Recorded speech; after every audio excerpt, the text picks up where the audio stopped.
एक गांव में एक युवक रहता था, नाम था शिव। उसने बचपन में ही अपने माता पिता को खो दिया था और किसी तरह अकेले ही बड़ा हुआ था। वो खेती का काम करके अपना जीवन गुजार रहा था। जब एक दिन वो काम कर रहा था तो उसे अचानक चोट लग गई और खून बहने लगा।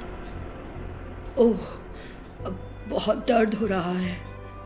इस तरह वो जोर जोर से कराहने लगा। उसने अपना काम बंद कर दिया और किसी तरह अपने घर पहुंचा। थोड़ी देर बाद खून बहना बंद हो गया और उसने थोड़ी देर के लिए आराम किया। फिर वो उठा और कुछ खाने के लिए ढूंढने लगा।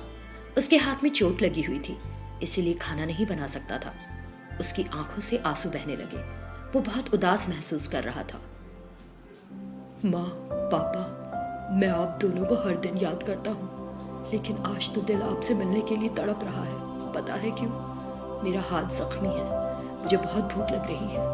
अगर आप होते तो आपने मेरी चोट को सहलाया होता और मुझे खुद बनाकर खाना खिलाया होता। उसकी माँ, जो एक प्रेतात्मा बन गई थी, वो उसे रोते हुए नहीं देख पाई और उसके पास मेरे बेटे, इधर देखो, ये मैं हूं, तुम्हारी माँ। मैं तुम्हारे पास ही हूं। उसे देखकर शिव बोला, तुम कौन हो? मैं हूं मेरे बेटे, तुम्हारी माँ। और उसने शिव को गले से लगा लिया। शिव माँ के गले लगकर बहुत रोया। माँ, अगर मुझे पता होता कि मेरे रोने से तुम मेरे पास आ जाओगी तो कसम से मैंने बहुत पहले ही रो रो के तुम्हें पुकारा होता। मैं तुम्हारे पास ही हूं, है ना? तुम्हें बहुत भूख लग रही है ना? चलो मैं तुम्हें खाना खिलाऊं। इतना कहकर उसने शिव को खाना दिया। माँ, मैं कितना बदकिस्मत हूं कि मुझे माँ का प्यार नहीं मिला। भगवान ने तुम्हें मुझसे अलग क्यों किया? वो फूट फूट कर रो पड़ा। रो मत मेरे बेटे, किस्मत के आगे किसकी चली है? प्रेतात्मा के रूप में ही सही, लेकिन मैं तुम्हारे साथ हूं। मैं तुम्हारी गोद में सिर रखकर कुछ देर सोना चाहता हूं। ठीक है मेरे लाल, आओ सो जाओ। शिव अपनी माँ की गोद में सिर रखकर सो गया। जब माँ प्रेतात्मा को तसल्ली हो गई कि वो गहरी नींद में है तो वो गायब हो गई। थोड़ी देर बाद जब शिव की आंख खुली, माँ, माँ, कहाँ हो तुम? क्या तुम मुझे फिर से अकेला छोड़कर चली गई? इस तरह वो बहुत दुखी हुआ। क्या ये एक सपना था? ये सोचते हुए उसने अपने हाथ की तरफ देखा। उसके हाथ पर कोई चोट नहीं थी। तब उसने समझा कि ये उसकी कल्पना ही थी, लेकिन दरअसल शिव की माँ उसके पास आई थी और उसे खाना खिलाया था। फिर उसने उसकी चोट ठीक की और अदृश्य हो गई। यही तो है माँ का प्यार। वो जहां भी रहे, अपने बच्चों के प्रति उसका प्यार कभी कम नहीं होता। अगर दुनिया में कुछ कीमती और अलौकिक है तो वो निश्चित रूप से माँ का प्यार है। एक गांव में बिरजू नाम का एक दूध बेचने वाला था। उसके पास कुछ भैंसें थी। ज्यादा दूध पाने के लिए वो उन भैंसों को दिए चारे और पानी में कुछ दवाएं मिलाता था। उन दवाइयों की वजह से भैंस ज्यादा दूध देती थी, लेकिन कुछ समय बाद उनका दूध आना एकदम बंद हो जाता। तब बिरजू उन भैंसों को किसी कसाई को बेच देता। इसी तरह बिरजू एक दिन एक भैंस को कसाई के पास ले जा रहा था। रास्ते में उस भैंस ने अचानक उस पर अपनी सींगों से हमला कर दिया। फिर वो भैंस अपनी जान बचाकर जंगल में भाग गई। भैंस बहुत डरी हुई थी और एक पेड़ के नीचे बैठकर रो रही थी। रात में वहां एक शैतान आई और भैंस से पूछा, तुम इस तरह क्यों रो रही हो? क्या हुआ? बोलो, मुझे बताओ। जब मेरा मालिक मुझे एक कसाई के पास ले जा रहा था तो मैं अपनी जान बचाने के लिए उससे बचकर यहाँ आ गई। इस तरह भैंस ने अपने मालिक की हरकतों के बारे में बताया। तब शैतान बोली, तो तुम्हारा मालिक एक दुष्ट आदमी है। चलो मेरे साथ उसे छठी का दूध याद दिलाएंगे। नहीं नहीं, मैं वहां नहीं जाऊंगी। जाना है तो तुम अकेली ही जाओ। अगर उसने मुझे देखा तो मार डालेगा। वहां और भी भैंसे हैं, उन्हें भी कुछ दिनों में किसी कसाई को बेच देगा। उन्हें भी बचाओ। शैतान बहुत देर तक सोचती रही। ठीक है, तुम यहीं रुको, मैं अकेली ही जाती हूँ तुम्हारे मालिक के पास। वो शैतान उसी भैंस का रूप धारण करके मालिक के घर गई। अरे तू सुबह मुझसे बच निकली, फिर अब वापस क्यों आ गई है? मैं अब तुझे सही पाठ पढ़ाता हूँ। इतना कहते हुए उसने एक लंबा डंडा लिया और उस भैंस को मारने के लिए गया। नहीं, मुझे मत मारो, मैं तो यहाँ तुम्हारा भला करने आई हूँ। है? तू बोल रही है? ये कैसे हो सकता है? अब मैं कोई साधारण भैंस नहीं, एक जादुई भैंस हूँ। अब तुमको मुझसे सोना मिलेगा। सच में? क्या ये सच है? हाँ, ये सच है। ये कहते हुए उस भैंस ने उसे कुछ सोना दिया, जिसे देखकर मालिक हैरान रह गया। वाह, इतने सारे सोने के सिक्के! हाँ, मैं तुम्हें रोज ऐसे सोने के सिक्के दूंगी, लेकिन एक शर्त पर। क्या है वो शर्त? मैं हमेशा तुम्हारे साथ ही रहूंगी। तुम मुझसे सोना पाकर एक अमीर आदमी बन सकते हो, लेकिन वो मैं तभी करूंगी अगर तुम इन सभी भैंसों को छोड़ दो, नहीं तो नहीं दूंगी सोना वोना। ओ, ये सही है। अगर मुझे हर दिन सोना मिलता है तो मुझे दूध बेचना ही क्यों है? मैं अभी इन सभी भैंसों को छोड़ दूंगा। उसने सभी भैंसों को छोड़ दिया। फिर तुरंत वो भैंस शैतान में बदल गई। स्वार्थी आदमी, अपने स्वार्थ के लिए तो उन भैंसों को दवाई देकर ज्यादा दूध पाता है और फिर उन्हें कसाई को बेचकर पैसा कमाता है। ये मैंने तेरे जैसे दुष्ट आदमी को सबक देने के लिए किया।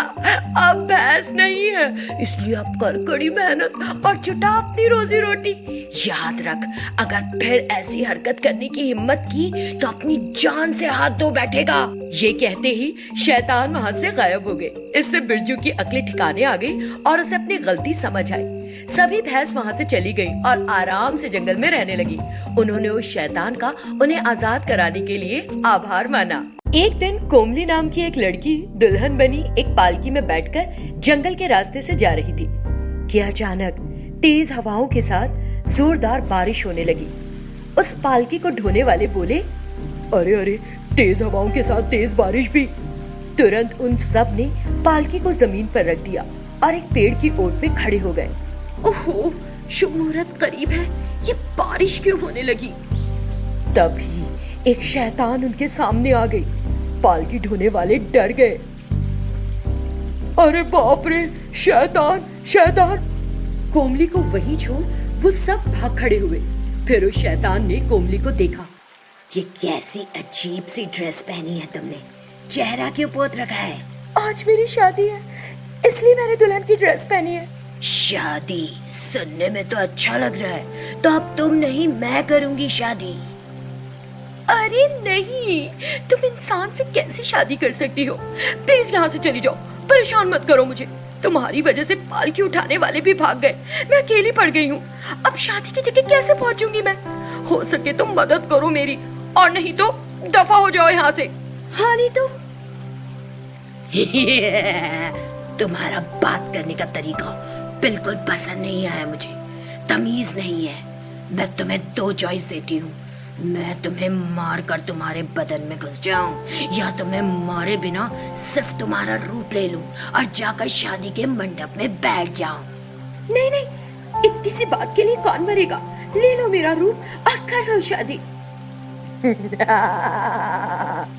तब वो कोमली बन गई और ठाठ से उस पालकी में बैठ गई। फौरन वो पालकी हवा में उड़ी और उस जगह पर उतरी जहाँ दूल्हा और मेहमान थे। वो पालकी से उतरकर दूल्हे के पास गई। क्या हुआ? तुम इतनी लेट क्यों आई हो? पालकी ढोने वाले कहाँ हैं? अरे यार, छोड़कर चले गए मुझे। जब मैं आ रही थी तो रास्ते में झमाझम बारिश होने लगी, इसी वजह से देर हो गई।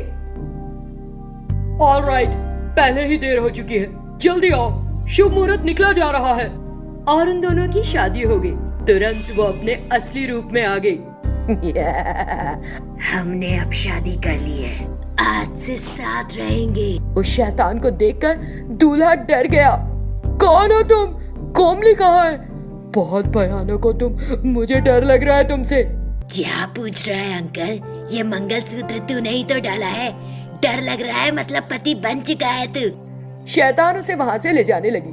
मैं नहीं जाऊंगा तुम्हारे साथ, छोड़ो मुझे, प्लीज मुझे कोई बचाओ, इस शैतान से बचाओ। शादी का मजा मत खराब कर, चुपचाप चल। इतना कहते हुए शैतान ने उसे पालकी के अंदर घुसा दिया। फिर शैतान भी पालकी में बैठ गई। उसी पल वो पालकी हवा में उड़ी और वहां से जाने लगी, जिसे देखकर हर कोई हैरान हो गया। अब नहीं लग रहा है डर। श्रीधर और मोनिका की एंगेजमेंट हो चुकी थी, लेकिन मोनिका श्रीधर से शादी नहीं करना चाहती थी। शादी के दिन वो रात में रोने लगी। तभी एक शैतान वहां आ गई और उससे पूछा, ए लड़की, रोती क्यों है? क्या हो गया? उस शैतान को देखकर पहले तो मोनिका बहुत डर गई। फिर उसने बताया कि वो क्या चाहती है। शैतान बोली, इतनी सी बात, मैं कर लेती हूँ उससे शादी, तुम निकल लो यहाँ से। ये कहकर उस शैतान ने मोनिका को वहां से भगा दिया। फिर वो शादी के मंडप पहुंची। उस शैतान को देखकर शादी में आए सभी मेहमान वहां से भाग खड़े हुए, लेकिन श्रीधर खड़ा रहा क्योंकि उसे वो मोनिका की तरह ही दिखाई दे रही थी। लेकिन उसे समझ में नहीं आया कि सब लोग भाग क्यों गए। शैतान ने श्रीधर के पास जाकर कहा, शादी करने से पहले कुछ खाएंगे, चलो चलो ना, पेट में चूहे कूद रहे हैं, अगर मैं अभी नहीं खाऊंगी तो मर जाऊंगी। श्रीधर को बुरा लगा और उसने गुस्से में कहा, हमारी शादी का मुहूर्त निकल जाएगा, तुमको खाने की पड़ी है। लेकिन उसने उसकी बात नहीं सुनी और डाइनिंग हॉल में चली गई। तुरंत वो एक बड़े डोंगे में खाना लेकर आई और शादी के मंडप में लेकर बैठ गई। फिर वो श्रीधर से पूछे बगैर अकेले ही खाने लगी। क्या कर रही हो ये तुम? जब श्रीधर ने ऐसे कहा तो शैतान को गुस्सा आ गया। ओए अंकल, ठीक से खाने भी नहीं दे रहा तू तो। उस शैतान को देखकर श्रीधर डर गया और बोला, अरे बाप रे शैतान, अब मुझे समझ आया तुम लड़की नहीं बल्कि शैतान हो। मुझे बहुत ही देर से पता चला, जब मेहमान भाग रहे थे तभी समझ लेना था। और श्रीधर भी वहां से भाग गया। आराम से खाना खाने के बाद वो शैतान श्रीधर की तलाश में गई और उसे पकड़कर शादी मंडप में लेकर आई। ओए, शादी का मुहूर्त निकला जा रहा है, भाग क्यों गए थे बच्चों? शादी नहीं करनी क्या मुझसे? अगर शादी नहीं करोगे तो मैं तुम्हें मार दूंगी। इस तरह शैतान ने धमकाया। मैंने कब कहा कि मैं तुमसे शादी करूंगा? मैं तो उस लड़की से शादी करना चाहता था, तुम तो एक शैतान हो ना। वो तो मैं हूँ, लेकिन सोच लो, लड़की ज्यादा जरूरी है या जिंदगी? अगर जिंदगी प्यारी है तो डालो मेरे गले में मंगलसूत्र। लड़की लड़की करेगा तो जिंदगी गवा देगा। करता क्या ना करता, श्रीधर ने शैतान के गले में मंगलसूत्र पहना दिया। फिर वो शैतान उसे लेकर वहां से गायब हो गए। मोनिका को जब इस बात का पता चला, वो खुशी से उछल पड़ी। मुझे नहीं पता था कि वो शैतान कौन है, लेकिन मेरी तो सही समय पर मदद की उसने। मैं उस शैतान की हमेशा आभारी रहूंगी। अब मैं आजाद हूँ।